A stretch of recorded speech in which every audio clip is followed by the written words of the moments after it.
guys, that's who joins us next. Dr. Abimbola Agboluaje, who is a managing partner at WMZ Capitus.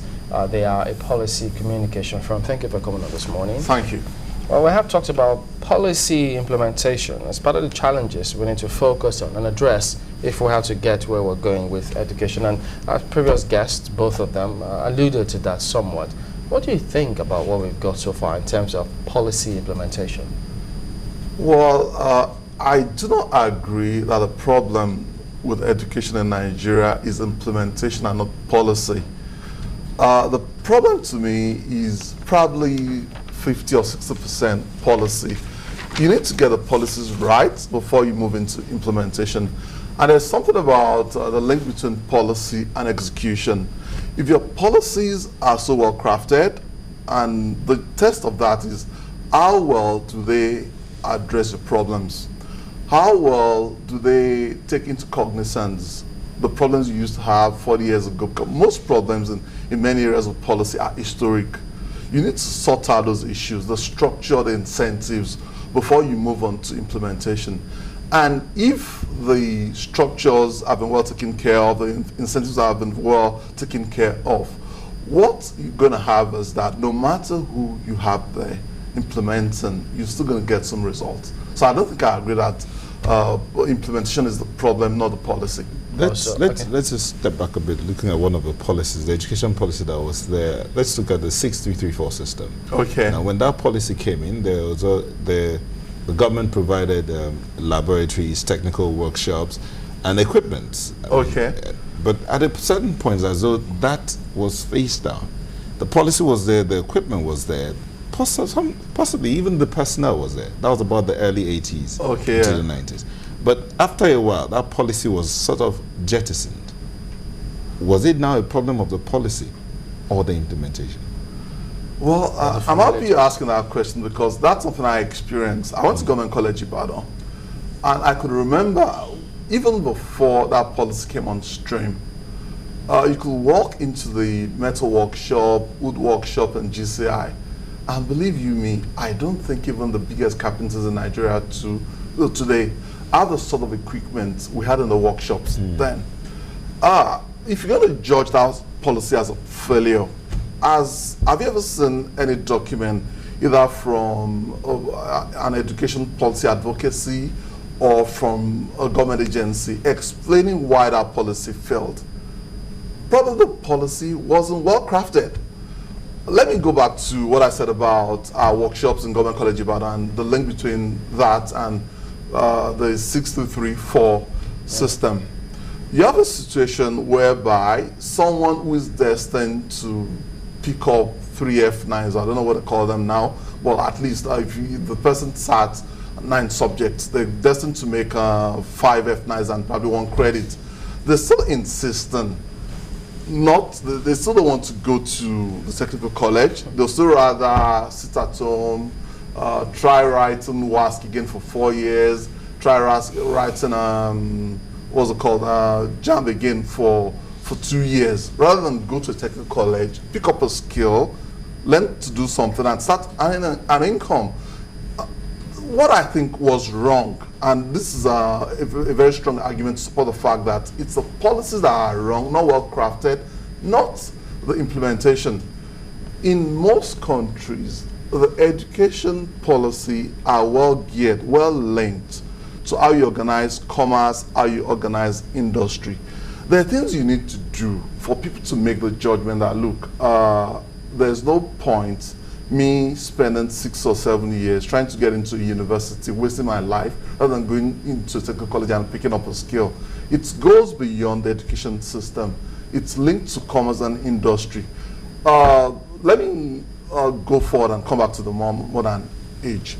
You'll have friends, cousins, who after spending 4 or 3 years studying business studies or English or religious studies in the university decide, am I not better off going to learn what they call fashion design or becoming a photographer?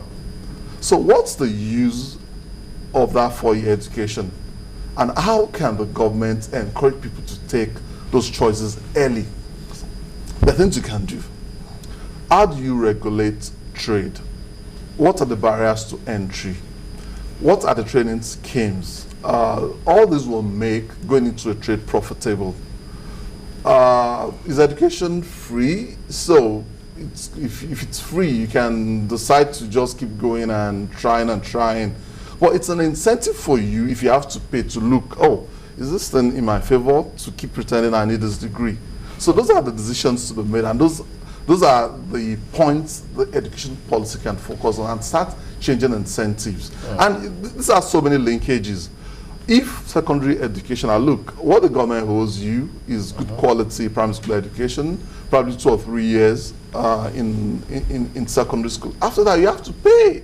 There is room for sponsoring poor people who obviously have a talent. Probably if you do that, and someone whose parents are not very rich but are talented, you sponsor them to university, do real sponsorship, something they get a living allowance, be part of the system. But someone whose parents are not rich and they're not very well suited for higher education will be sponsored to go to technical school instead, not sponsored to read to go to primary SSS for free. We have to look at the whole structure of incentives. But if you say that policy is not the issue, how do we explain that the government colleges, the federal government colleges, the public schools that people attended some 30, 35 years ago, if you go back to those schools now, some of them, if not most, are almost nothing to write home about? Yeah. Policy is the problem, not implementation. We need to look at policies again. And I'm very glad you're asking that question. At the start of this conversation, I said you need to look at the problem in a very historic manner. That question brings the historical perspective to it. Unfortunately, in my view, we tend to say, oh, things were very okay in the 60s and in the 70s. Universities were you go into university, you get taught, you had a room to yourself, you eat chicken in the cafeteria. All that was true. People who left secondary school were of good quality. But I think that's when the problems actually started. Let me go into the realm of popular culture to bring in examples to back up my point. There's this film, Oleku. It's a classic Yoruba film set in 1970s UI. And there was this saying, they were graduating and there was a graduation party. Guess the song they were singing, the new graduates. I'll sing it in Yoruba, then translate out. Meaning, we'll never study again. From now on, we'll be counting money. That's the sort of mentality our education policy bred. But weren't they singing that because they were graduating? And if you graduate, you expect to start working. Yeah, you expect to start working. It's an easier life. The mentality is that degree hands you a job in the economy automatically, and you don't have to work hard after that. That's kind of the mentality it bred. Was that wrong? Well, it was wrong. You don't expect to get a job when you graduate? No. Listen to me. Is it all of them or some part? I think generally people didn't look at what they were going to study. Okay, let me tie this down with figures. There was a study, I don't remember by what organization, but I could look it up later, which found that in the 60s and 70s, most African countries like Nigeria, for every 100,000 graduates, we had probably 23 or 24 graduates of science and technology. And if you compare it to Latin America, they had 306. Let's look at the gap. 23 science and engineering graduates compared to 306 for everyone.